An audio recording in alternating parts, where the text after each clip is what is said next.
Right, mate. Okay, we have the countdown. Let's check if we're live. The boys are back in town. I know we're actually on time this week, Dave, which is unusual, right? On time. It seems to be working. The wheels haven't fallen off yet. They haven't fallen off. We're just waiting for people to join us now, which would be great. Yeah. Let's have a little look. See if people are joining. Wait for people to join. This is how we know who the real. I haven't received. Yes, we've had confirmation we're live. Yeah. This is how we found out who the real Evertrekkers are, because we did one and a half an hour early, then we didn't do one, and now let's see who's back at the normal time. Who's left? Yeah, know, exactly. Right? Yeah, no, it's great to be back. But hey, everyone, yeah, thanks for joining a Tuesday tune-in. We're back this week. Huge apologies for last week. So inconvenient, Dave. You had some sort of operation, right? Yeah, mate. Yeah. They were trying to find a brain, and as of yet, no luck, unfortunately. Well, I think they should keep trying. There's definitely something there. Yeah. Definitely. I think so anyway, but still not confirmed. Yeah. But yeah, and I was off on some jolly. So yeah, thanks for. I hope you enjoyed your afternoon off, guys. But yeah, we're back with a bang today because yeah, we're both at home. I'm working from home, and Dave, you're working from home too. Yeah. So yes, weird, isn't it? We've been so used to being in the Evertrek office. I know. Well, I'm going back as soon as I can. Well, yeah. I mean, I could now, but I'm milking it now this last few days, and then I'll go back in. It's all right, mate. You relax after you're off. It's all good. Yeah. But no, it's great to be back, and we hope everyone's doing well. I know it's still a challenging time right now, but yeah, today we wanted to kind of bring it back a little bit, because over the last, it's been a while actually, probably since last year. I'm way before that, but really when it started to really gather pace was April and May last year when we decided to declare a climate emergency, which was something that was really close to my heart, and I know Dave's as well, around the countries we operate in and our own, of course, and that's doing our thing and making sure that we're all accountable when it comes to sustainability and the environment. So yeah, I wanted to talk a little bit more about that because we released our climate action plan about 7 or 8 weeks ago, in a little bit more depth. And as always, guys, questions. I know you've had a week off now, so we're hoping we get a bunch of questions. We had a couple come through already. Yeah. So do post those questions, and that's what we're here for. If it's around sustainability, if it's around Maindel Bhutans. Going to say that if you're playing bingo today. Okay, Dave, make sure you tick that off on your bingo sheet. Yeah, I saw that. I think it was it Leah who did the did all of the those were brilliant. Those were brilliant. Yeah. I think one day we'll have to find a capacity to do like this live. We'll get like a little room somewhere, get everyone in there, and I think a game of Evertrek bingo has to be won and played. That would be fantastic, wouldn't it? Well, maybe we'll do that. I think, yeah, let's do it. Let's work out a way. Let's find out a way, even if it's at one of a future event or something like that. Be awesome, wouldn't it? But right, yeah. To answer a couple of questions, man cave. Well, this is not technically a man cave, although it probably looks like one. But yeah, this is the Drunken Yak. This is little sort of hangout area on the side of my house, which was a bit of a lockdown project. And yeah, I work in here as well. So when I work from home, I work in here. And yeah, this is actually the first live I've done in the Drunken Yak. So yeah, you don't get many drunken yaks on the trail in Nepal, although they may look like they're drunk because they're always grumpy and shifting from side to side, and they might try and whack you. But yeah, it's a little bit more chilled in here. But yeah, I'm a big fan of sports and lots of different things. So I got lots of beer. And beer. Yeah, I do like to keep hydrated, as you can tell. And I got a few Everest things in here as well. Maybe I'll give you the tour one day. But yeah, I've got a little mold of Mount Everest over there, which sits on the wall. The beer kegs, they're hiding. They're hiding today. This is full-on professional mode now, Ramona. Yeah. But yeah, Dave. Okay, mate. Where should we start then? So about what we're doing for the environment, especially with the climate action plan. Where should we? Yeah, I think it was something that I think that was born into the DNA of Evertrek when Evertrek was founded, because you founded Evertrek to sort of initially, it was after a visit to Nepal soon after the earthquake, and you wanted to help the country. And so that singular sort of idea, help the country, was always there, you know. And it's broadened, you know. Initially it was just we want to send trekkers there to experience Nepal and boost tourism, but you can't do that without coming into contact with all the other different things that need fixing as well along the way. And one of the things that we realized was, well, I think it started out with just some of the removing the waste from the Khumbu, you know, removing the plastics, being at the forefront of the banning of single-use plastics, those types of things. And then obviously it widens again, you know, and every time you meet a goal, you know, you realize that you've scratched the surface and there's more underneath. And that even broadened to, well, you know, international travel is crucial. Long haul flights are crucial, you know, for us. You know, although the last 2 years is 2.5 years, the environment, actually it's probably had a positive effect on the environment, really, such less flights. But anyway, one of our things was, you know, how do we do that? So we send a huge amount of customers every year on long haul flights to far-flung destinations. Is there a way, both thinking about the flight itself and the destination itself, that we can, you know, mitigate that and, you know, try and do something positive off the back of that? The difficult thing, which, you know, the reason why it's so difficult, the reason why not every company in the world is doing this, is because to be green, it costs the green, you know? Sorry, someone's asking about the mug. Oh, nice. And and don't quit. Gotta remind myself every day. I haven't got anything to drink, actually, so I'm going to be like a desert jellyfish at the end of this. But sorry, mate, I disrupted you in your flow then. No, that's all I was saying was, it's one of those things when, you know, people disrupt your flow, it affects the environment. No, and it's about basically, you know, when we thought about, well, international flights, like how can, you know, little old Evertrek, how can we fix that problem? And it's like, well, actually we can do a hell of a lot, because we send thousands of people every year to these far-flung destinations. Anytime you want to introduce any type of, you know, green policy into your life, your business, it costs money, unfortunately. So we've actually put our heads to the grindstone and thought to ourselves, right, there's got to be some innovative ways that we can offset this globally and make an impact. And, you know, we're probably at the beginning of that journey, but I think already we've done some amazing things and implemented some things. And we know it's stuff that you guys care about, because we get asked it an awful lot, you know. And also, anytime there's an article on Facebook about all the litter left at base camp, you see two sides like erupting, you know. One of them is like, you've ruined that landscape, and then the other one is people like us who have been there, who are like, it's not actually that bad. But what it tells us is that overall there's this passion, you know, there's this passion to keep the place clean of litter, there's this passion to help the environment and protect these places. And we think that we should be able to both protect them and experience them and still provide a benefit. So bang on, Dave. I could have put it better myself. I haven't done it in 2 weeks. No, I mean, you had some good points there, and the first one is that it is in our DNA. You know, certainly, you know, we're all about, one of our big values at Evertrek is about doing the right thing, and that's doing the right thing by, you know, obviously helping you guys on trips as well, but also doing the right thing by the country. You know, making sure that it's not impacting it in a negative way. You know, which is one thing that we've looked at. I mean, I'll go into what we're doing with regards to the carbon offsetting, and also with you know, our plastic reduction. But one of the big things is actually looking for more remote adventures as well. You know, so when we're looking at new trips, although they might seem regular, like, oh, okay, they're going there, we actually try and look at new ways. One of the big ones was when we looked at Machu Picchu, and I know we did the live a couple of weeks ago, and we talked a bit more about that, was around why we went on a different route. It sat right with us that we were going on a place that there weren't many people, so you have less of an impact. Whereas you don't have, over tourism is not good for places.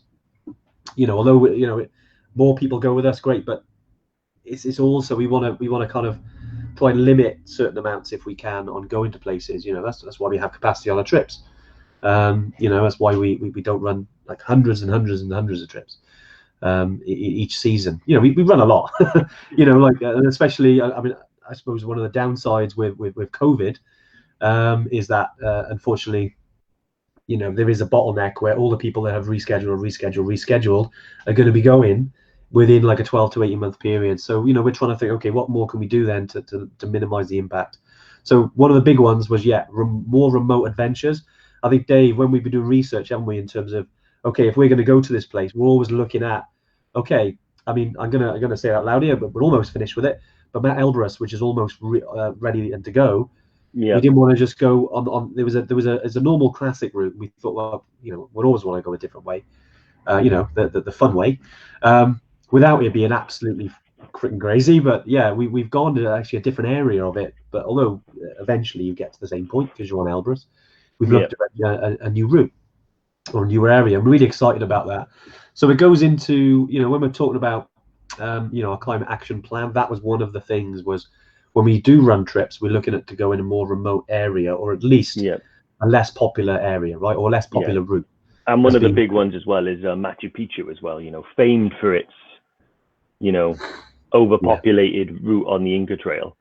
And it's one of those where we look at these things not just from, you know, we always say, though, you know, the reason why we get on every single trip, I'm sure there's going to be a question here. Are you doing this trip? Are you doing this trip? Are you doing this trip? Yeah. And the answer is always, yes, we are. But it takes time because we have to consider a lot in terms of route, what the experience is actually like for you guys, but also, you know, what the impact of you going there is like on the area. So if there's another place that we can go to that sort of gets the same, that ticks all those boxes, but also protects, you know, the trails, protects the country more than it, you know, piling people, you know, because sometimes the Inca Trail is like trying to get, you know, what are they, you know, trying to get 2 pints of lager in a pint glass, you know, and the only thing that happens is that the glass will start to get damaged. So we go the other way, and we actually go on the Tomakea, which is, it's quieter, it's less popular. That means there's less people, there's less human impact. And it also means that when there's less people there, that the act of actually managing those people and ensuring that the things that we put in place are done is far more likely. Yeah, exactly, Dave. So yeah, that was one. The remote adventures is a big one. You know, the other two biggies really are the carbon offsetting and the plastic reduction. And with the plastic reduction, this was something we did before we decided to declare a climate emergency. It was something we did in March 2019, I think it was. It feels like a long time ago now. But anyway, just in terms of using water filters on all of our trips in Nepal first, because Nepal was, you know, it's where we started, it's where the journey began for us. And then we started to roll these out on all the trips. So, you know, Kili, and this is the thing, when we got new trips, you know, with regards to rollout, we're rolling out those filters on all of the trips. That's our aim and our target. You know, because it means that you don't have to buy any plastic bottles or any bottles. And it's made a difference in Nepal hugely. Yeah. You know, was it 16,500 plastic bottles weren't bought in the first season that we operated? So that was spring of 2019, because we had these water filter bottles. And you know, okay, some people do, you know, especially Gorekshet, because there's no running water there, and they buy the plastic bottles. And you know, at the end of the day, you've got to have water. You know, so you know, if you've got to buy it, you've got to buy it, right? Yeah. But if we can reduce it as much as we possibly can, which we did, then you can save 16,500 plastic bottles from being used, which is good in our eyes. Yeah. You know, and I was really proud of that. And not just that, with the plastic reduction, I know there's other initiatives which we haven't set up that are in the Khumbu region of Nepal. Carry Me Back campaign. People can carry, you know, a little bit of rubbish down, all the way down to Lukla. I know a lot of the people, you know, who are on the live today have already done that. You know, great thing to be a part of. Awesome. Another something was called Sagamartha Next, which is how to educate people around and educate the locals essentially around using rubbish. So what they would do is they would, you know, they would pretty much build some art with rubbish, but also with the aim of educating the local communities on how to deal with rubbish, recycle them. You know, because it does come down to education. Educating the locals, but also as well, a big part of our action plan is about educating you guys, and also for us as well, like for us to be educated, because we don't know everything.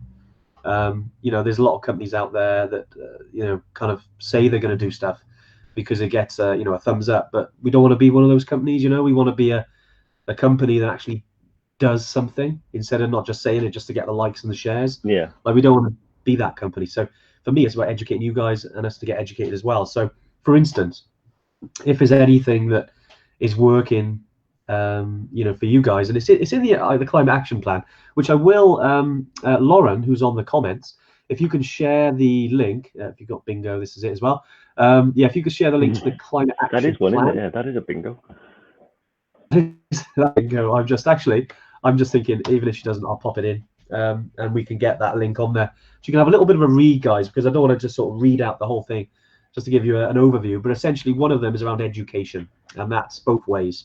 So if there's anything you think that would be valuable for us to get involved in, and then if there's anything that we think would be good for you guys to get involved in, from an educational point of view, we'll let you know. And if you can do that as well, that would be fantastic. And then the last thing, one of the last biggies, was the carbon offset. And sorry, Dave, I know I'm plowing through it here. No, that's fine. There's a lot of questions coming, which is great, and I want to get those answered. Yeah. But the is around carbon offsetting, and this is essentially one of the biggies around why we declared a climate emergency. But for us, it was to reduce carbon emissions by 55% by 2030. So it's a biggie, and that doesn't sound like much, but that's quite a bit. And a big part of that, and the first stage, is that you've got to work out where you're at. So how do we measure? How do we measure what how much carbon has been is being used, essentially, from when we're flying to these destinations, when we're on them, when we return, what our business operations are like, all the things that encompass in it.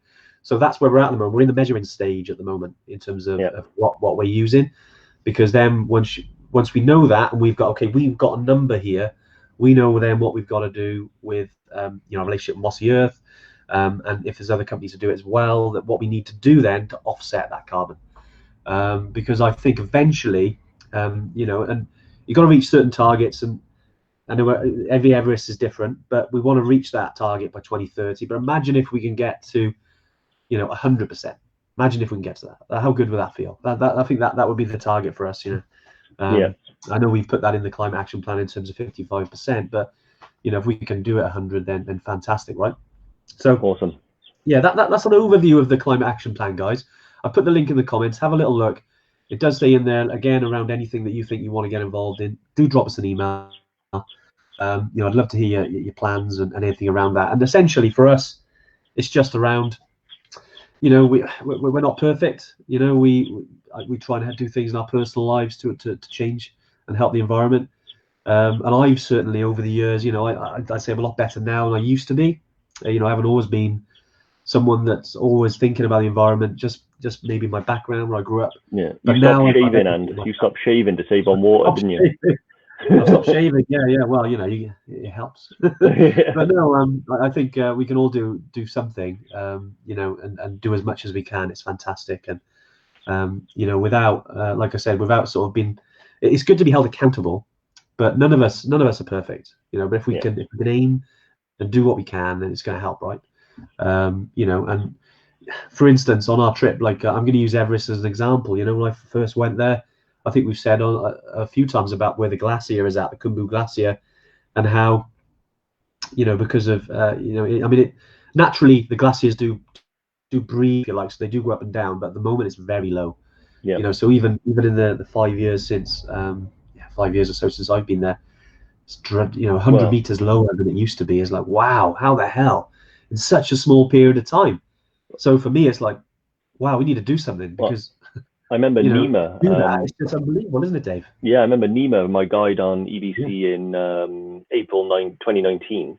He said that, because I was asking him about the ice fall, and he's been through the ice fall. He was actually on Everest in '96 during the famous John Krakauer into thin air disasters. But he was on there. I asked him, and I mentioned to him, just in my experience from, my first trips in sort of 2016 to then, how much I'd noticed that the glacier had, like, if it changes and it's not due to climate, you'd expect it to also get bigger, right? Bigger and smaller, but it doesn't. It just seems to get smaller. And he told me that, those of you that have been to Everest Base Camp will see that the majority of the glacier now looks like the surface of the moon, where all the rock falls and dust and stuff. Yeah, it's quite dark, and that's the vast stretch of it. And then only when you get to base camp and then base camp through the icefall and beyond, is it white? And he said it once was white all the way pretty much down to Gorakshep, you know, and just through what happens is you have climate change, which means that the glacier shrinks, the ground gets drier around it, it causes more rock falls, and then before you know it, you end up with the surface of the moon. Still very beautiful, but not how nature intended it to be. So yeah, it is quite you know, a shame when you think of it that way. And when you're there, you're like, you know, in that small period of time, how much has changed, Dave? You know? Yeah, it is crazy. And you know, when I was there, you know, I had a little prang and thought to myself, you know, I'm here and I'm enjoying it, but then you know, the stuff that I have to do to get there, you know, I can, you know, stop shaving and, you know, brush my teeth every other week, but you know, I'm not going to, you know, I'm not going to be able to do much about the flight, and that has to happen. So then that's kind of what spurs our feelings around stuff like that. Yeah, it's and this is where we, you know, again, we go back to the education point of view around also as well, like we're trying to you know, persuade or encourage our suppliers and partners to do it as well. You know, and I think it comes down to that. Like, it's great that we're doing it, but even 100 companies is enough. You know, we need to get everyone on board. Yeah. You know, to sort this out and do what we can, because we're still going to go on these trips. You know, we're still going to go on these adventures and have awesome times, but we can minimize and reduce the impact, and that's where we want to, you know, as well as that time. But yeah, we wanted to. Should we try and tackle some cues? I know. I realise we've been going on a bit. It's something we're really passionate about. So apologies if we carried on a bit there. No, but we don't apologise. Captain Planet, remember? Captain Planet. Shane Hubbard. So he's emailed in. He was just looking at our trips on the website, and he was looking at the Patagonia Icefields trek. Is there an option to add a summit on this? Summit or no summit, it looks like an amazing trip. First of all, you're dead right. It is an amazing trip. With regards to summit in there, not really, because when you're heading out to the ice fields, although it's an extreme trip, it's not extreme altitude. However, what I can say is you are in the neighborhood of Aconcagua down there, you know, so if you did want to do one hell of a summit, you can do that. We also have the Ecuador trips, you know, Chimborazo and Cotopaxi. So yeah, there are options that you can do. You might just have to piggyback trips or do the ice field trips, come back and then go back and do a summit. That would be our advice. The only reason, because that trip, although it's not a summit, it is more of an old school expedition where you're going to be manhauling your gear and stuff like that.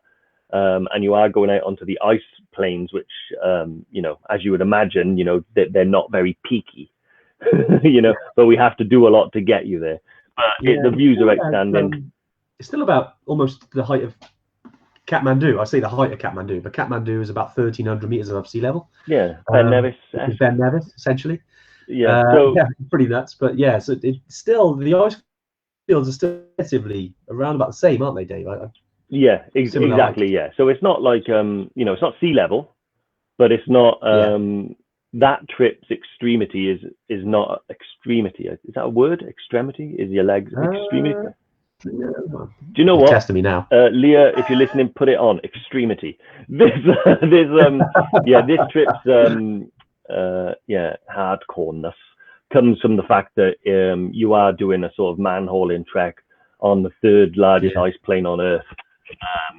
Less so about its overall altitude, but like I did say, if you know, all of you guys are altitude junkies, I think if you've got an itch to scratch while you're out there, a little short hop over to Argentina, and then up a little mountain, a tiny little thing called Aconcagua. It's easy up and down in the day. Tiny little thing, yeah. It's one of those, isn't it? Because Patagonia, the ice fields trip was always one that I say, you know, we wanted to run it for different reasons, because we don't want to get away from who we are, and that's, you know, we trek and climb altitude mountains. You know, that's what we do. But the ice fields was one because it was in an area that was very remote.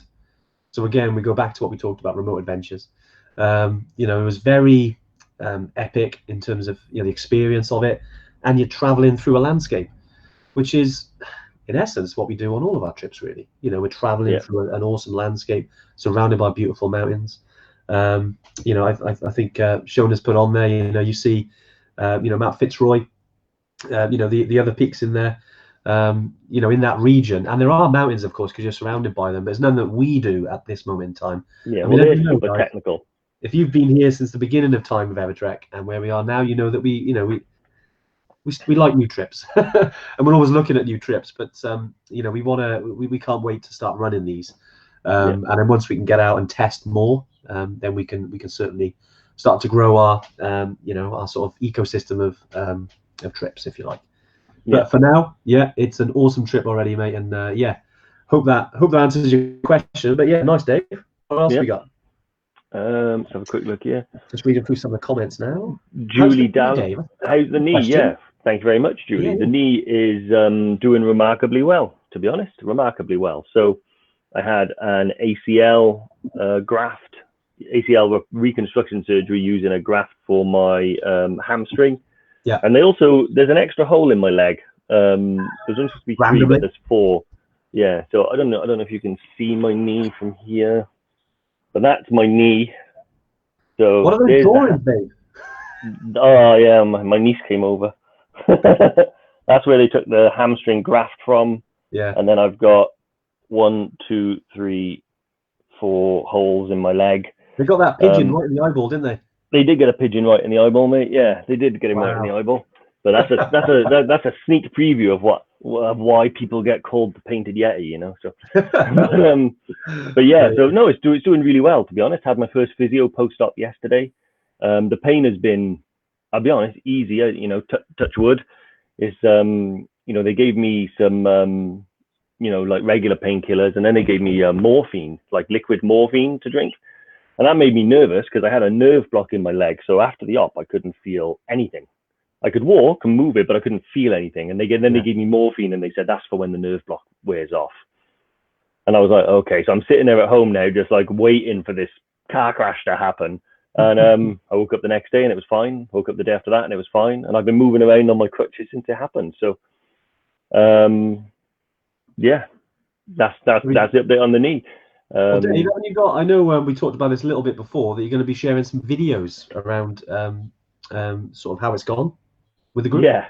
So I remember when I first did it, I promised myself that I would do like a video diary, and Andy's holding me to account here because generally I make quite a few videos on my phone that I think are like quite funny, and then I just show them to Andy, and he's like, share them, and I never do, but he wants me to share these ones because, you know, hopefully maybe you guys.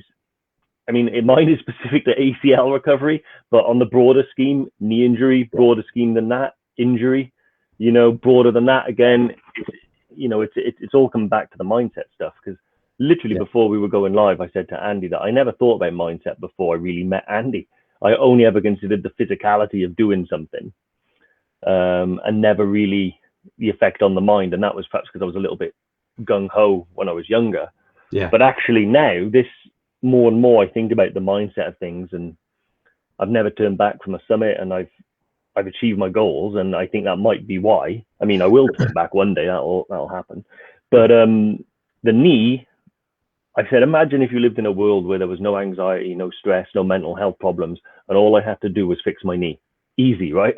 You know, so the bigger part of the problem is all that stuff I just mentioned. So I'm working on it, and yeah, it's fine. I'm in a good mood, actually. I mean, yesterday I had a really good physio report, you know, so my first physio post-surgery, and I don't know if he used the word remarkable or whether I thought it, but I'm going with it. But yeah, awesome. And Kim, did you record the surgery? Sadly, no, I was gonzoed, general for me. That would have been great though, wouldn't it? Although, you know, maybe I'd set up another group for that, you know, operation. I've got some, they did print off pictures because they've got the film. Really? So they printed off all the pictures, and you can see one part of a tear. So you see what a tear looks like. So I think that's and then you see the fresh graft and stuff like that. It's all very nice. It looks like a bowl of plain chicken ramen. I'm telling you, it's what it looks like. Never going to look at that again. Wagamamas. Sorry about that. Yeah. No, but mate, it's great to, you know, and I know you talk about the mental side of it. Then it's great. I know it's been tough, and it's been a little bit like you've been in purgatory, isn't it, before the operation, and now you're on the road, and now he has gone. That's typical, isn't it? He's as he was talking about, he disappeared. What is it? The last few weeks we seem to be having technical difficulties.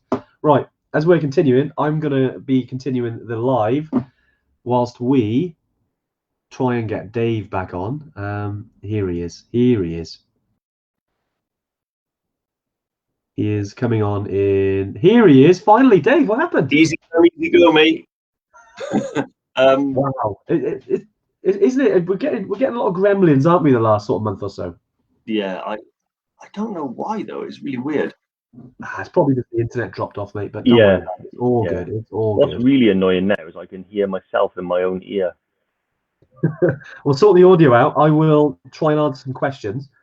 Just guys, can you just confirm if we're all still here, by the way? I know I can see it's still all good. Can you just give me a thumbs up or a comment just to let me know that we're all here, and that you can hear me and Dave? That would be really valuable. Just let us know. I have the comments have kind of frozen for me, so I just want to check. And hopefully we are still here and we'll crack on with some more questions. I'm just waiting in. Okay, good. I got text from Lauren. I think we're all good. Yeah, there's no sorry Leah, there's no Bundaberg here, mate. Although I would love some Bundaberg. It is fantastic. You drink it all the time. Is that good? The, yeah, load. Awesome. We think we're gonna okay. Dave, can you hear me?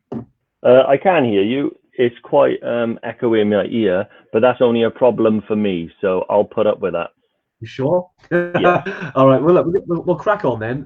Right. So Ramona has asked, how does Evertrek offset carbon from our flights? So yeah, it's a good question. We're in the measuring stage at the moment in terms of how much that carbon is. There's some tools out there. Moth the Earth, I've got some calculators and things like that, but we want a whole sort of journey template, and once we know that, then we'll be able to say, okay, this is what we need to do. So yeah, we'll let everyone know when that's the case. It's not far away, to be honest, but also as well as it's our operations in the UK, like driving to work and all the things that happen when we're in work, all the stuff. So yeah, it's that's what we're doing with the carbon. Ramona's also show us the beer kegs. There's I suppose I can give you a quick little overview. I don't know if you can see down there. It's looking very tidy. Although I won't show you that way. I got there's some beer over there, but yeah, I got a couple of kegs that way. Yeah. Heather's asked a good question, Dave. I was looking at booking the Chitwan add-on.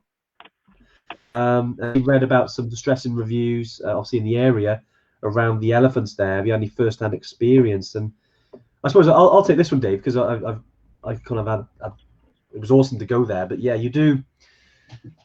I didn't choose to do anything to do with the elephants myself personally, because I've always been I've never really done that. Years ago, my backpacking days I've done, but again, I go back to the education and I've seen some bad stuff, and I'm like, yeah, not getting involved with that. So with regards to the safari on an elephant and stuff like that, we don't do that. But there are there's an elephant sanctuary there that you can go to, and that's fine. Like they do sort of look after the elephants there.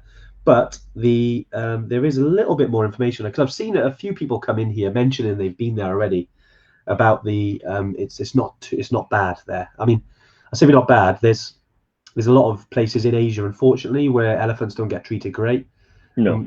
And if you've been around our community about doing the right thing, yeah, it's not something we'd be comfortable with. We wouldn't want you guys to go there and after a wonderful trip, go into Everspace Camp and then go into somewhere where you're seeing these guys suffer. So yeah, it wouldn't be like that on our trips, promise you that. And if there is, you let us know, because yeah, we want to make sure that's all good. Exactly. But yeah, so with Chitwan, there is more information if you want to add that on, by the way. We've made a few changes to kind of your members area. There's a place now that's called, I think it's Enhance Your Trip, little tab in the members area. We are making some further updates, but yeah, you'll be able to see a bit more about Chitwan National Park if you want to add that on if you're in the port. All right, yeah, and it'll drop us an email and we can sort that out for you. Yeah, awesome. I was going to say as well, like our guy over there, Anush, has really good connections down there with Chitwan. He visits there, and he has a great love and respect for all animals, especially elephants. Obviously, they are a sacred animal. And yeah, we just say, like, try and be as compassionate as you can to every animal you see on the trip. From stray dogs to elephants. But Chitwan itself is absolutely stunning. And like Andy said, the sanctuary there is a truly amazing place.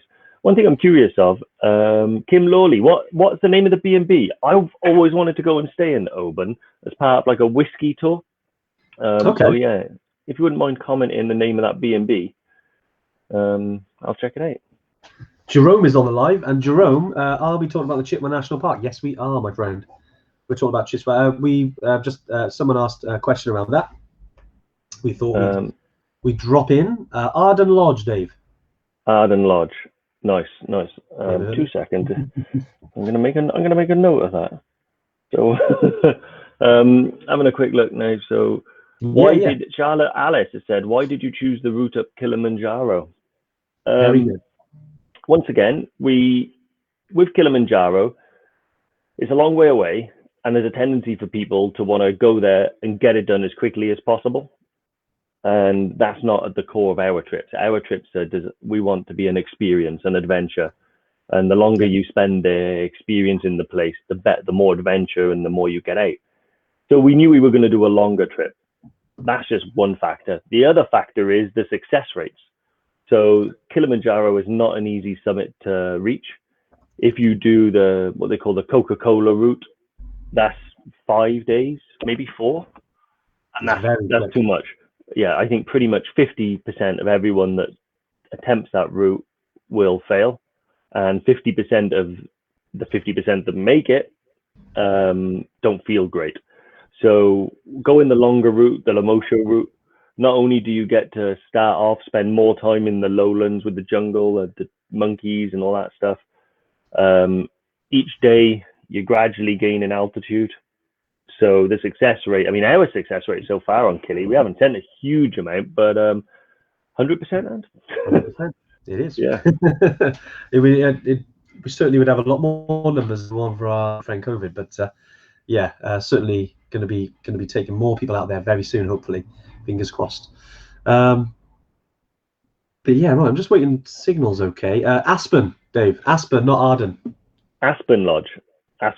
Okay. Excellent. Right. Next question. Would you consider running a trip to Mount Kenya? That was from Andy Ashford. Yeah. Cheers, Andy. Yeah. You know what? We have discussed this internally. It's because obviously it's not a million miles away from Tanzania, is it? We're certainly looking at it. It's not something we've got an itinerary for at this stage, and I want to do a bit more research out of it, get over there, have a little look. Fortunately, it's on the red list at the moment. Yeah. Which from the guys from the UK. So yeah, not great in terms of not really allowed out there. So yeah, as soon as we can get out there and see and find a route up there that's kind of in line with our normal trips, so kind of going the long way, more remote. I'd like to look at that 100%. And again, if you've been community a while, you know that we like doing new trips, and we know Mount Kenya is popular. Just off the top of my head now, I think how awesome would doing Kili, being acclimatized and hop over to do Mount Kenya at a similar time. Yeah, that'd be awesome. Exactly. Yeah. Sophie Draycott has dropped in a message saying, myself, my sister, and my partner are booked for Kili 2023, hoping to save up and do a safari after the trek. Do we know of any companies that have the same environmental values as you do? Well, actually, we do. There's a company called Evertrek that do trips to the summit of Kili and safaris. But yeah, so if you wanted to do a safari, drop us an email. They are there on the website, I believe on the enhance your trip section as well. Yes. But yeah, if you wanted to drop us an email to learn more about it, talk more about it, yeah, just do that and we can hook that up for you. Yeah, it's something that, because these are add-ons. I mean, essentially, we are a trekking company, but while you're out there, we've also know that there's, I've done this safari out in Tanzania a couple of times, and it's fantastic. Dave, I know we did a couple of days together. It's a great experience, isn't it? Yeah, it was great. Yeah, you're out there, you've got an extra day or two. Why not? It's brilliant. Have a little bit of a chill time, seeing some of the beautiful animals out there. It's amazing. It was amazing. It's a great way to see Tanzania because you have to do quite a bit of driving outside of the parks. Yeah. Which is fascinating because we stopped off at a Maasai village. Yeah, that was an eye-opener, right? Yeah. Yeah, local shops where I was looking for maybe a £10 souvenir, and someone said, I didn't know about this at the time, and he said, "Oh, do you want to buy some tanzanite?" And I was like, "Yeah, I'll buy some tanzanite." He pulled out this like lovely stone, and I was like, "Oh, how much is that?" And he was like, $3,000, and I was like, "Gonna go back to the wooden elephants." You know? Yeah. Brilliant. Someone's asked, is that a stolen black piece marker? No, they're custom made. They're they all are they have a place, and the number is the year. They are piece markers. Is the year I went just on some of my ski holidays. Yeah, well, you got a bit pieced over there, I think, didn't you, Rand? Yeah, we got to keep hydrated on the slopes. Very important to Yeah. keep hydrated, especially because you're at altitude when you're skiing as well. So yeah, exactly. Yeah. So yeah, they're not stolen. They're mine. They're some custom ones. Yeah. Just for my skiing days. Can't wait to get back to the mountains, do some skiing either as well. 100%. Yeah, awesome. Paul Willis has asked, and do we know when the winter skills course dates will be available for Highland and Snowdon? Snowdon, yeah, good question actually. Because Dave, I know the last catch up we've had around that, isn't it? We're working on some dates, so it's not far away.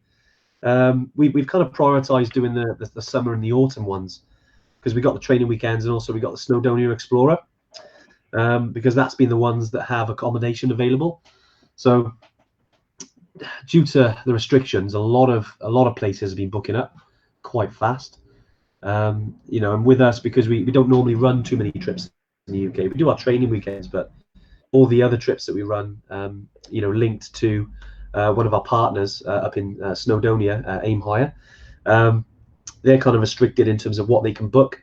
So we've got sort of one date for the Snowdonia Explorer, and I suppose while we're talking about it, if you are interested in that, we've only got a few more spaces left, so it'd be great if you want to go on that. I think Lauren, if you could put the link to that trip, we got a few people on there. It's going to be great. It's only a maximum of 8 people, so it's quite a small trip on this one, and we want to, in the UK especially, because there's quite a lot of restrictions still. And especially in Wales. I know it's different all around the UK at the moment. We have to obviously keep trips quite low in the UK. So yeah, Lauren's put it on there. So if you guys are interested and you're keen to, have an awesome few days in North Wales, seeing some of my favourite areas really. You've got the Glyderau, you've got the Carnaby Range, a lot quieter than Snowdon itself. You'll have an awesome time. And Steve and his team are fantastic. We did our absolutely great over the last few years. He's an ex-Marine, highly experienced. Always taking people up in Snowdon. Fantastic. But yeah, just to sort of go back to your question, won't be long, and we'll be putting out dates, and we'll obviously communicate that to the community, and be great to see people getting booked in on those. Yeah, exactly. I have an interesting question here from Julie Dallow. How does acclimatation work with the 4-day Toupgal trip? Isn't that a bit fast? Not for Toupgal. It is. So Toupgal, ordinarily, if we were getting to, what's Toupgal, 416, I think, something like that, 4,167 meters, I believe. I'll check now. But if you were going to that altitude that fast and staying there for any length of time, yes, it would be too fast. But we don't. That's the highest point that we reach. We're only there for a short time, and then we reduce our altitude really fast, all within the same day. So is it tough?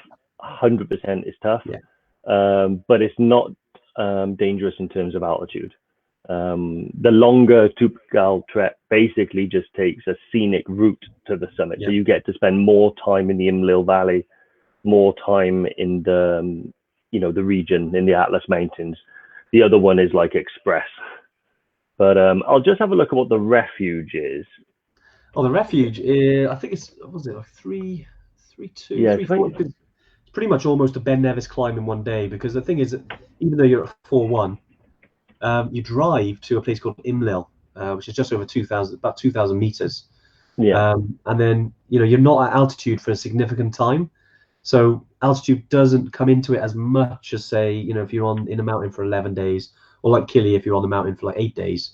So that's where it has less of an impact, because you're right, it does seem quick, and I suppose that's one of the things that makes it so great, is that it's not far away, sort of 3.5 hours away.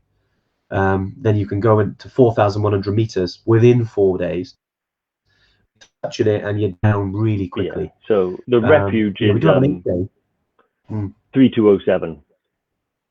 Nice. Yeah. Sorry, Yeah, and I think my audio is a little bit delayed because I think I wait for a gap and then I don't know if I'm cutting you off, so I apologize. But, yeah, but it's 3207. So, which when you think that you get to Namche on day 2 of the EBC trip, yeah, and Namche is 200 meters higher.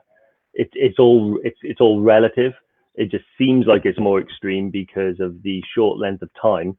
But it's okay to go to altitude quickly, register it, and come back down. It's how we acclimatize. So yeah, you can go up to 4,000 meters. I mean, I was at Ferice, remember, which is what, 4,400, something like that, Ferice? 4-1, I think it is. Yeah, 4,100 meters. So pretty much Tupkal's altitude.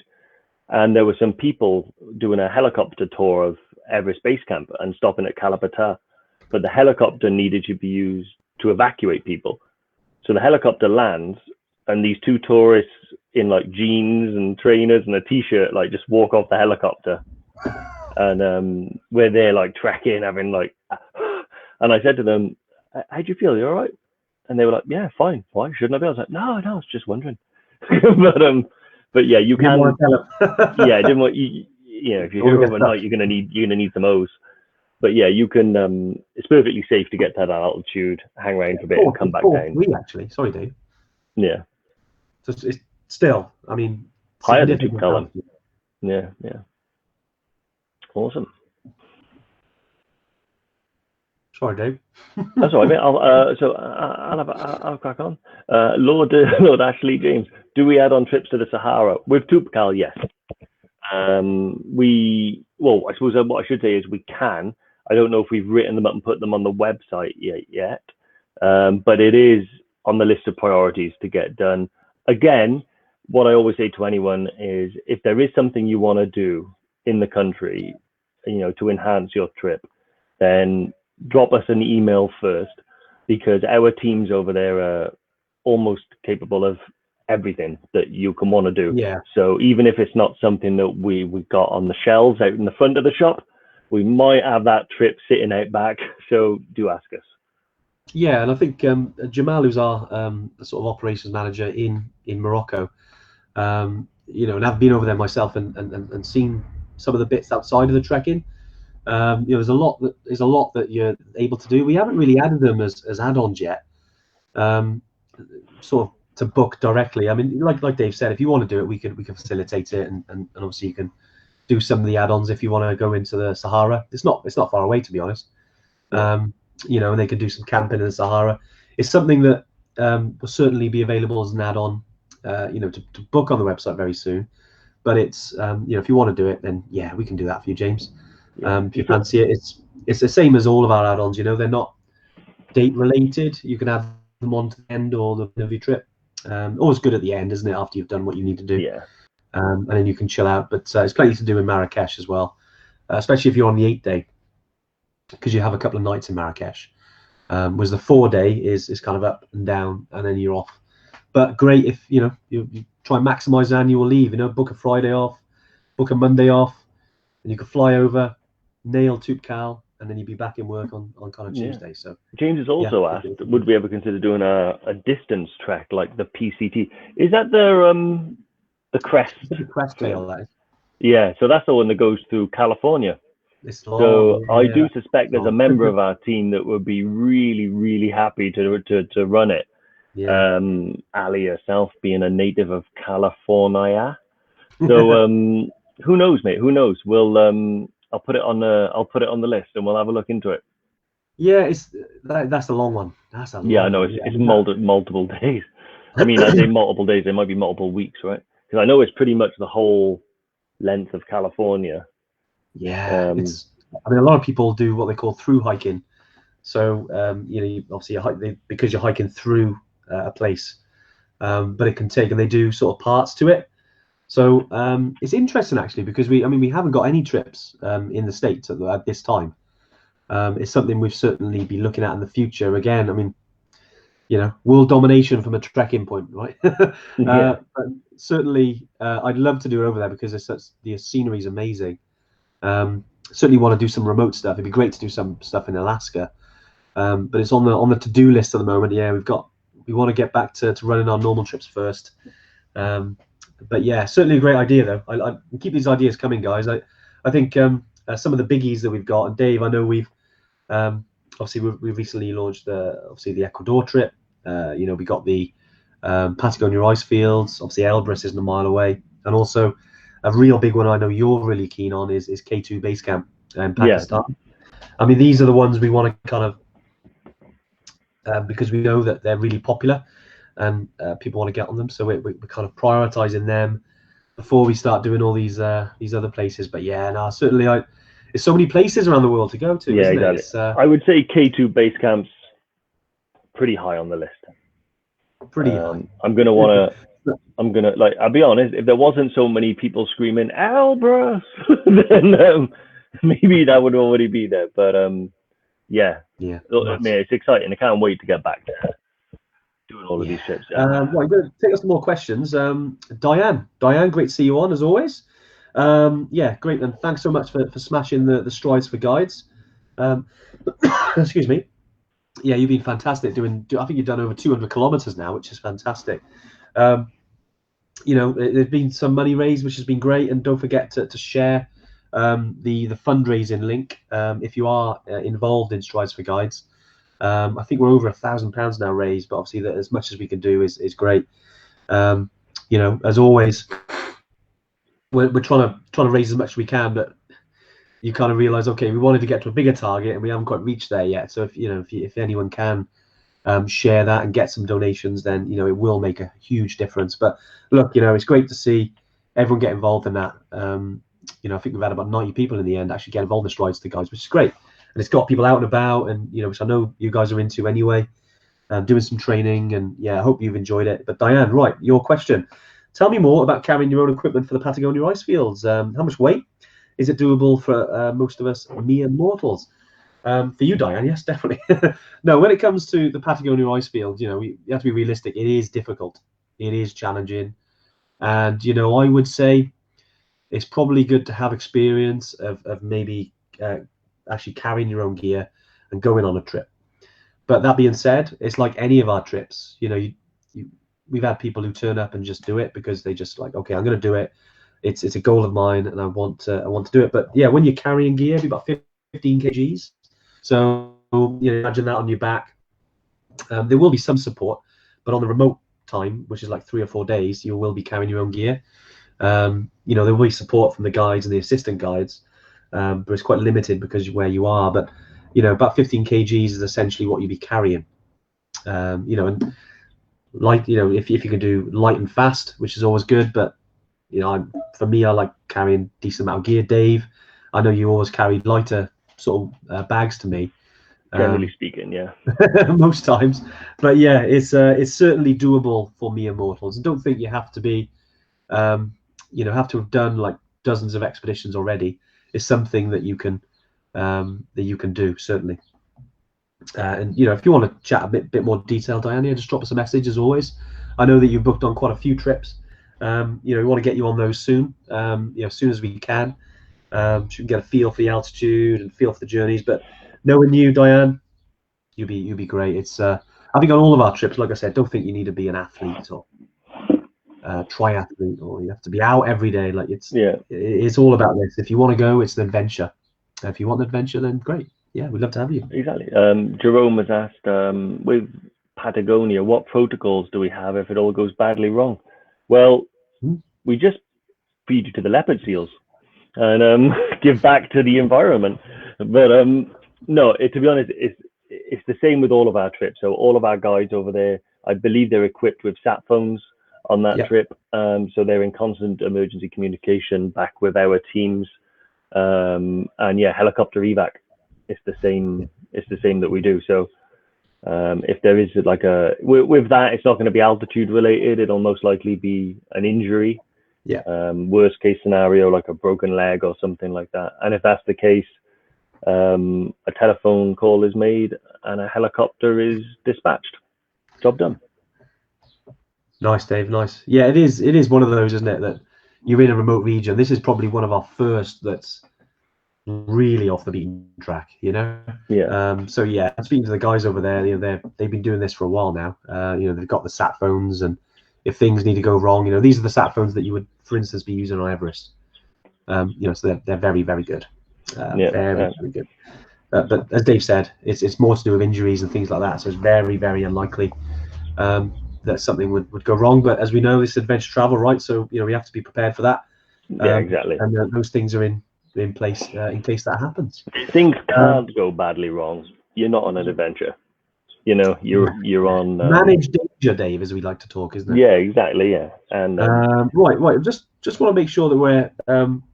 There's one thing actually I wanted to discuss before we have any more questions, Dave, because our partners are Water to Go, and again we go back to what we were talking about at the beginning, is trying to educate our partners around declaring a climate emergency, and I know they've done a lot for the environment and a lot for sustainability, especially because they make these babies, which is the Water to Go bottles. So you've got Water to Go on the back, and Evertrek there. So these are our ones, and you've probably seen these on the live or around the community. But anyway, Water to Go are running a little competition themselves. So very nice of them. They have 12 of these that they're giving away. I'll put the link in the comments here, but you can enter to get yourself into, try and get one of those for free. So guys, I highly recommend you enter this. I say Water to Go are running it, but I'll put the link in. Now that will take you to an article, and I've wrote about, I think, 5 of my favorite trips in the UK. It's a bit of a guest article for Water to Go on their site, but if you go on there, you can actually register for that competition, and then you can win one of these, which is great. And it'd be great if you can. I mean, there's 12, so yeah, get yourself in, guys. I know it's a high chance you'll have one of these for free, and obviously if not, drop us a message and you can grab one of those as well. And Dave has decided to go. Wow, this has been brilliant. At least my internet's been stable. I think Dave's having some internet issues today, so apologies, guys.